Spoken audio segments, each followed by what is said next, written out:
Lo kesini kabur dari mata Emran kan? Jangan sentuh aku.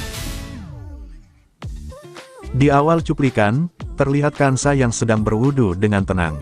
Air yang mengalir di sela-sela jemarinya seakan membawa pergi sisa-sisa ketakutan dan luka yang masih membekas di hatinya. Wajahnya pucat, tapi tatapannya jauh lebih kuat dari sebelumnya. Ia berdiri untuk menunaikan sholat, mencoba menenangkan diri, berpasrah, dan menyerahkan semuanya pada Tuhan. Setelah semua yang menimpanya, hanya itu yang bisa membuat dadanya sedikit lebih lega. Kansa tahu hatinya sudah hancur. Kecewa pada Emran bukan lagi sekadar marah sesaat, tapi rasa yang dalam, yang membuat pintu hatinya benar-benar tertutup. Di sujud panjangnya, Kansa berusaha ikhlas. Ia memohon kekuatan untuk melewati semuanya. Pernikahan yang dulu ia kira akan menjadi tempat pulang, justru terasa seperti neraka yang perlahan mengikis jiwanya.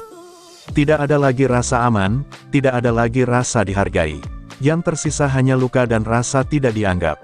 Karena itu, Kansa memilih pergi. Ia tidak sudi bertahan dalam hubungan yang hanya menyisakan sakit. Keputusan itu berat, tapi untuk pertama kalinya ia memilih dirinya sendiri. Sementara itu, di tempat lain, Monica terlihat sedang berusaha memperbaiki diri. Ia mulai menyadari bahwa untuk mendapatkan hati Fatan, ia tidak bisa terus menjadi pribadi yang keras dan egois. Monica mencoba menata ulang sikapnya, belajar sabar, belajar menahan emosi. Ia ingin pantas, bukan hanya sekadar berharap. Ada tekad yang berbeda dalam dirinya sekarang. Ia ingin berubah, bukan karena terpaksa, tapi karena benar-benar ingin menjadi lebih baik. Berbeda dengan Monica, Funi justru terlihat semakin diliputi amarah. Ia tidak terima dengan kepergian Kansa. Entah karena iri, dendam, atau rasa ingin menguasai keadaan, yang jelas emosinya meledak-ledak. Funi merasa Kansa tidak pantas mendapatkan simpati siapapun. Ia bahkan mulai menyusun rencana agar Kansa tidak pernah bertemu lagi dengan Emran. Dalam pikirannya, Kansa harus dijauhkan, dipatahkan, bahkan dihancurkan perlahan. Di sisi lain, Emran ternyata diam-diam mencari Kansa. Ia mengendap-endap, mencoba melacak keberadaan istrinya itu. Ada kegelisahan yang tak bisa ia sembunyikan. Namun anehnya, kecurigaannya justru mengarah pada Fatan. Emran merasa Fatan mungkin tahu sesuatu, mungkin menyembunyikan Kansa. Ia mulai mengawasi gerak-gerik Fatan, mencoba menemukan celah yang bisa membawanya pada Kansa. Tak disangka, Kansa ternyata kembali melanjutkan kuliah di sebuah kampus. Ia ingin memulai hidup baru, membangun masa depan tanpa bayang-bayang Emran.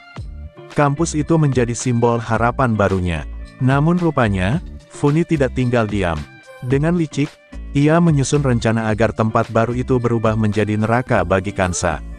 Beberapa orang di kampus ternyata adalah suruhan Funi, diam-diam ditugaskan untuk membuat hidup Kansa tidak tenang.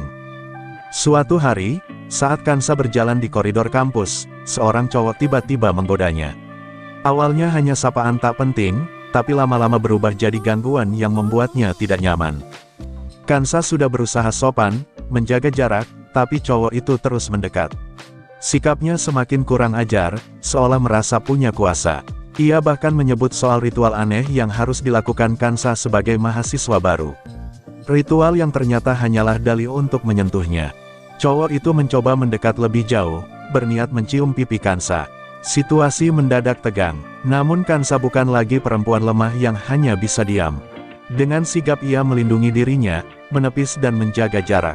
Keberanian itu muncul begitu saja, mungkin karena ia sudah terlalu sering disakiti. Ia tidak akan membiarkan siapapun merendahkannya lagi. Tatapannya tajam, penuh peringatan. Untuk pertama kalinya, orang-orang di sekitar melihat sisi tegas Kansa. Namun tantangan di kampus itu baru permulaan. Terlihat jelas beberapa mahasiswa memperhatikannya dengan tatapan aneh, seolah menunggu momen untuk menjatuhkannya. Atmosfer kampus yang seharusnya menjadi tempat belajar dan berkembang, perlahan terasa menyesakkan. Funi benar-benar serius ingin membuat Kansa menderita. Di saat yang sama, Emran semakin curiga pada Fatan. Ia merasa ada sesuatu yang disembunyikan. Emran belum tahu bahwa Kansa sedang berjuang sendirian di tempat baru, mencoba bangkit dari luka. Pertanyaannya kini, apakah Emran akan benar-benar menemukan Kansa? Ataukah justru kecurigaannya pada Fatan akan membawa konflik baru yang lebih besar? Satu hal yang pasti, Kansa tidak lagi gadis yang mudah diinjak. Luka memang masih ada, tapi keberanian dalam dirinya mulai tumbuh. Kampus baru itu bisa jadi medan ujian terberatnya, tapi juga bisa menjadi tempat di mana ia menemukan versi terkuat dari dirinya sendiri.